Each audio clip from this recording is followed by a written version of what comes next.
Tanking for 2027. Which teams might be better off tanking for the 2027 NFL draft in order to find a franchise quarterback? Look, nobody likes a rebuild year in the NFL, but I want to talk about the quarterback market and why it might have played out unexpectedly this year, and talk about the potential of 2027 being a great quarterback class. The 2026 class is one guy standing above the rest. Very similar to what we saw last year in 2025 as well. Fernando, Mendoza, and then the rest of the bunch. The Las Vegas Raiders are the one team in position to take Mendoza, and that solves the QB issue for one team. But what about the rest? Nobody seemed very interested in Derek Carr or Kirk Cousins. Kyler Murray went to Minnesota. Justin Fields is going to be backing up Patrick Mahomes. I believe there are about four teams that could be in a position to tank for a franchise quarterback in 2027. The Arizona Cardinals are the first one up.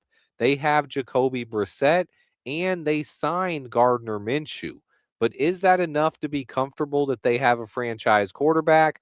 Not if you ask me. Next up would be the New York Jets, the team that might have the most reason to tank.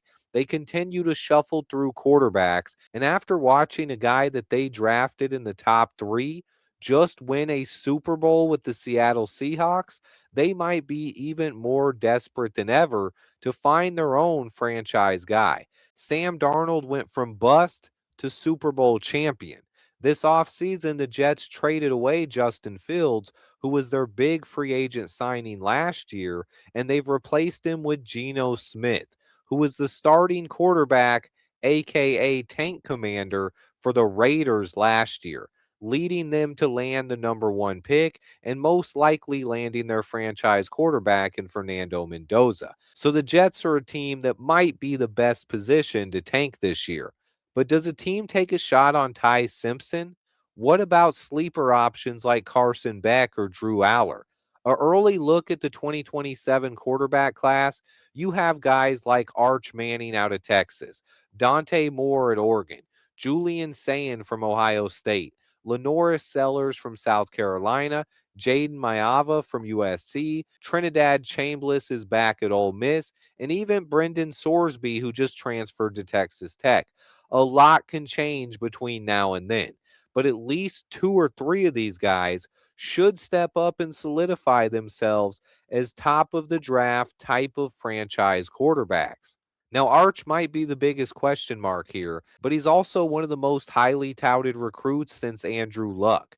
Dante Moore and Julian Sayin round out the current big three that are going to be in competition to be that number one pick next year. Now, Arch could always return to school for 2028, but even if he did, it's still a very strong looking quarterback class. It's still true that most fans dislike tanking. Losing is never fun, but if a team can fix their quarterback issues, it's worth it. Now, the generational quarterback classes don't always work out, but they generally have a much better chance of hitting than the down years at quarterback. Let's go back to 2020 and look at each class. 2020 was a great year to need a quarterback. Joe Burrow, Justin Herbert, and Jordan Love have all earned second contracts and look like franchise type guys. And then Tua and Jalen Hurts were also in this class as well. That's five quarterbacks that earned second contracts with their team. Hurts ended up winning a Super Bowl as a third round pick. Now, Tua might have been cut by the Dolphins, but he's now has a shot to end up starting for another team in Atlanta, one of the better quarterback classes in recent memory. But 2021 was also supposed to be a big one. Lots of hype for this class, but it simply did not live up to it. You had Trevor Lawrence, Zach Wilson, Mac Jones, Trey Lance, and Justin Fields all go in the first round. Only Trevor Lawrence has worked out, and even he hasn't lived up to the hype yet. This class is one of the more disappointing ones in recent memory, and it's a reason why teams could be wary about waiting for 2027. 2022 was an extremely awful quarterback class. Only one guy went in the first round, Kenny Pickett, and he was not a franchise guy. And then the other guys, Desmond Ridder, Malik Willis, and Matt Corral, all went in round 3. Just not a great year and one of the worst quarterback classes we've seen in a while. And that brings us to 2023, another year that got a lot of hype. 3 quarterbacks went in the top 5: Bryce Young, CJ Stroud, and Anthony Richardson. And then you had Will Levis go very early in round 2. Both Young and Stroud look like franchise type guys, but neither has played past the divisional round of the playoffs so far. Now, CJ Stroud does have 3 playoff wins already, winning 1 game in each of the last 3 playoffs, but losing in the divisional round each time. Bryce Young, meanwhile, played his first career playoff game this year, losing a close one to the Rams 34-31. But 2024 looks like it might be the best quarterback class in recent memory. The top 3 picks have all won playoff games after just 2 years. That's pretty unprecedented here. Caleb Williams, Jayden Daniels, and Drake May all look like legit franchise quarterbacks. But even more, so does the 6th first rounder from this class, Bo Nix. That's 4 franchise quarterbacks after just 2 years. And to go with that, the jury is still out on Michael Penix and J.J. McCarthy, but their biggest issues have been staying healthy. If one of those guys can shake the injury bug and improve, this class could have legit 5 franchise quarterbacks. That's an incredible class, and it's going to be hard to beat, but it gives the teams that are waiting for 2027 reasons for optimism. Then we get to last year's rookie class, which some say is reminiscent to this season's. Cam Ward went number 1 overall, but then there was a drop off. The same way teams view this year's class after Fernando Mendoza, but even less surefire options. Now, last year you had Jackson Dart end up going pick 25, and Tyler Shaw went early in round 2. The good news is that both of those guys look like they could be franchise QBs. Dart was electric his rookie year, but ended the season on injured reserve. If healthy, he looks like the guy in New York. Meanwhile, Shaw went in round 2, ended up starting the final 9 games of the year, and he looked like a potential long-term option. This year, it's pretty much Fernando Mendoza, and then you have a big drop-off to Ty Simpson, Drew Aller, and Carson Beck. Now, that 2027 class looks strong. There are potentially 7 guys who could be in consideration to be first-round picks. Now, not all of these guys are going to come out, and a couple of them could even have bad years next year.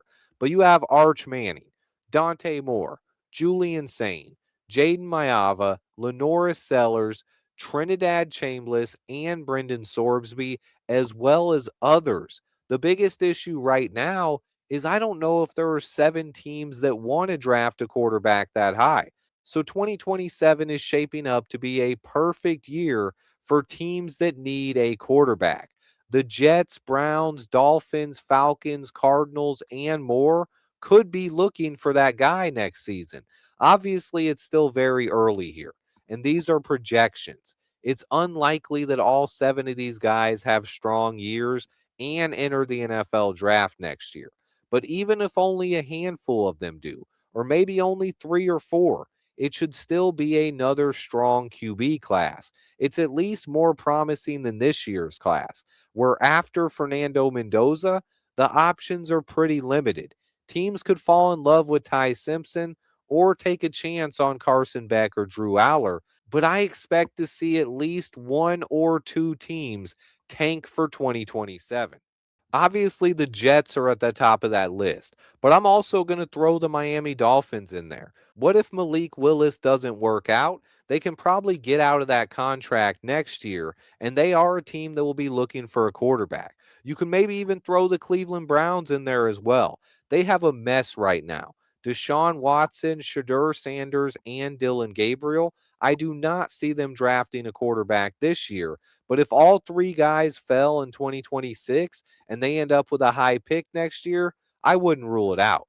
You could also throw the Atlanta Falcons in there. If neither Tua or Michael Penix work, maybe they could be looking for a quarterback as well. The Arizona Cardinals, the Pittsburgh Steelers, these are two other teams that could be looking for a franchise option.